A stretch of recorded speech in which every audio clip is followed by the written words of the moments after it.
hampir setiap orang itu pasti ada satu nostrilnya, satu lubang hidungnya yang agak kurang bekerja.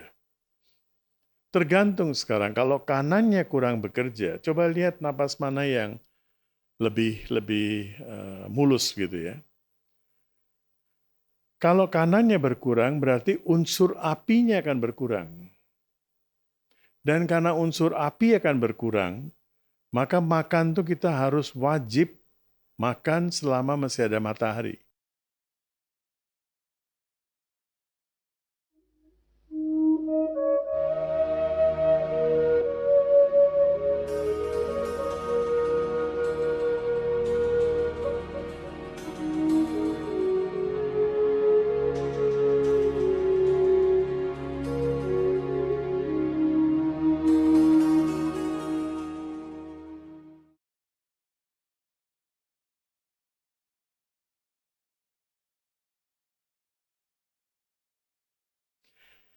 Sebelas, para yogi yang berupaya dan menemukan jiwa agung di dalam diri mereka sendiri sebagai jiwa individu, namun mereka yang bodoh dan enggan berupaya tidak menemukannya, tidak menyadari kesejatian dirinya.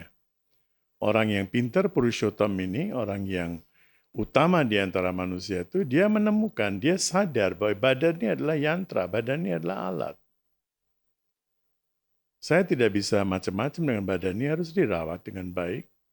Dan jiwa individu ini menerangi badan ini, ada jiwa agung yang adalah hakikat diriku. 12. Ketahuilah bahwa cahaya matahari yang menerangi bumi, cahaya yang menerangi bulan, dan ada dalam api, berawal dariku. Di sini, Krishna telah mencapai kesadaran agung itu, kesadaran jiwa agung itu. Dia mengatakan, apapun yang kau lihat ini berasal dari aku, sang aku sejati. Sang aku sejati itu juga adalah hakikat diri kita semua. Krishna menyadari hal itu, kita masih bodoh. Dia menyadari bahwa sang aku sejati itu adalah kesadaran kita semua. Ke-13, adalah kekuatanku pula yang berada di bumi, menyuburkannya dan menopang kehidupan segenap makhluk.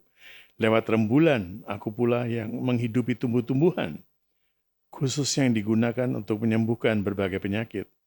Ini adalah salah satu teknik dalam yoga. Jadi tumbuh-tumbuhan yang tumbuh pada malam hari, yang tumbuh karena cahaya bulan, bukan cahaya matahari, itu hampir semuanya bisa digunakan untuk penyakit. Jadi kalau ada tumbuh-tumbuhan di malam yang coba perhatikan di hampir semua tempat itu pasti ada tumbuh-tumbuhan yang malamnya dia lebih aktif. Pagi dia, termasuk kalau kita lihat bunga kan ada juga yang apa itu yang ya, yang malamnya baru mekarnya baru tumbuh. Nah, ini sebetulnya bisa digunakan untuk teh. Bunganya bisa kalau sudah layu begitu bisa dikeringkan. Tadi saya lagi baca salah satu orang dia menulis dari sudut pandang Ayurveda dan sekarang lagi dikutip di mana-mana.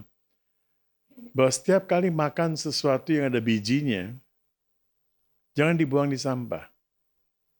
Makan sesuatu yang ada biji, entah itu biji salak, biji mangga, biji apel, ya biji apapun juga, dikeringkan di bawah matahari, eh, dibungkus dalam kertas koran karena dia akan memberikan sedikit heat ya.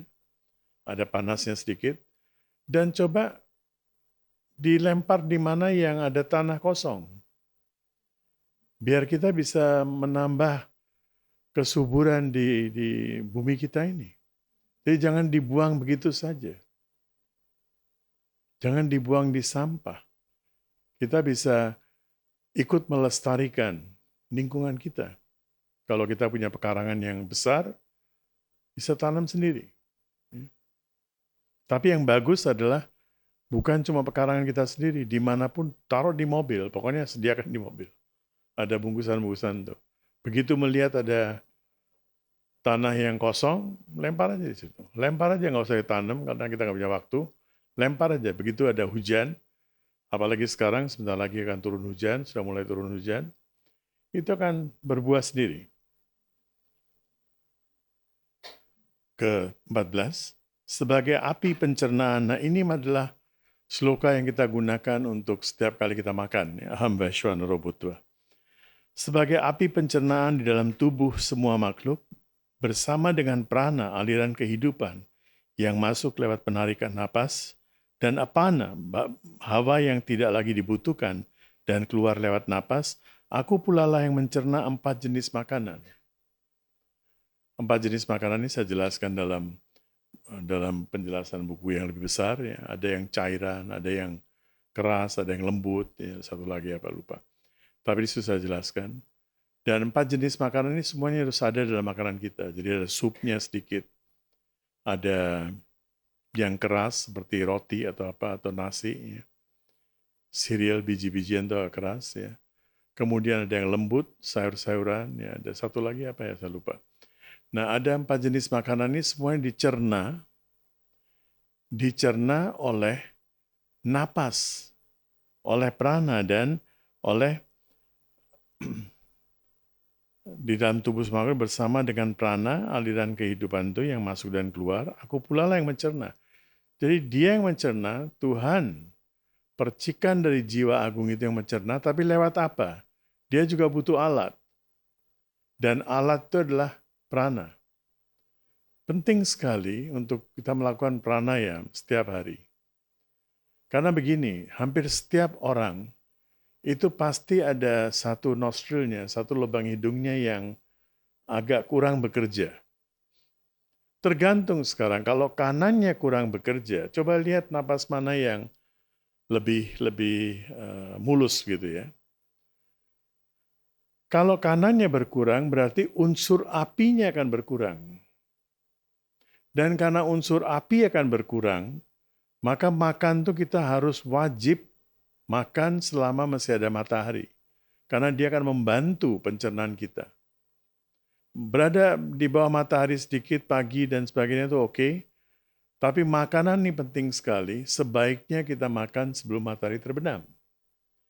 Sehingga bisa dibantu oleh matahari kekuatan luar. Kalau lubang hidung kirinya tertutup sedikit, itu pun nggak bagus karena kita tidak akan bisa menciptakan energi. Cepat sekali makanan itu menjadi sampah, dia akan dibakar terus. Kanannya bekerja bagus, jadi banyak orang yang makan apa saja, berapa banyak saja tetap kurus. Ada kan orang-orang seperti itu ya, tetap kurus, jangan gembira. Jangan gembira, karena nggak menyimpan energi dia. Tidak menyimpan energi. Energinya akan berkurang. Jadi makanan itu kalau mau sehat, harus punya perut. Namanya perut. Ya, jangan perutnya lempeng begitu. Itu bukan, itu papan namanya, bukan perut. Bukan perut. Jadi harus punya perut sedikit lah. Jadi nggak apa-apa lah. Dia dibilang gemuk, no problem. Urusan kamu ini badan saya kok. Asal napasnya benar. Kalau gemuknya karena napas lubang hidung kanannya tersumbat, itu berbahaya. Berarti makannya tidak tercerna. Nah, untuk memperbaiki itu sebetulnya paling bagus adalah setiap hari kita melakukan pranayam kira-kira 20-an menit. Akan memperbaiki seluruh sistem kita. Jadi bukan cuma dari sudut pandang spiritual, tapi juga untuk kesehatan fisik. Penting sekali prana kita bagus, unsur api dan unsur dingin, panas dan dinginnya itu seimbang, sehingga makanan bisa tercerna dengan baik.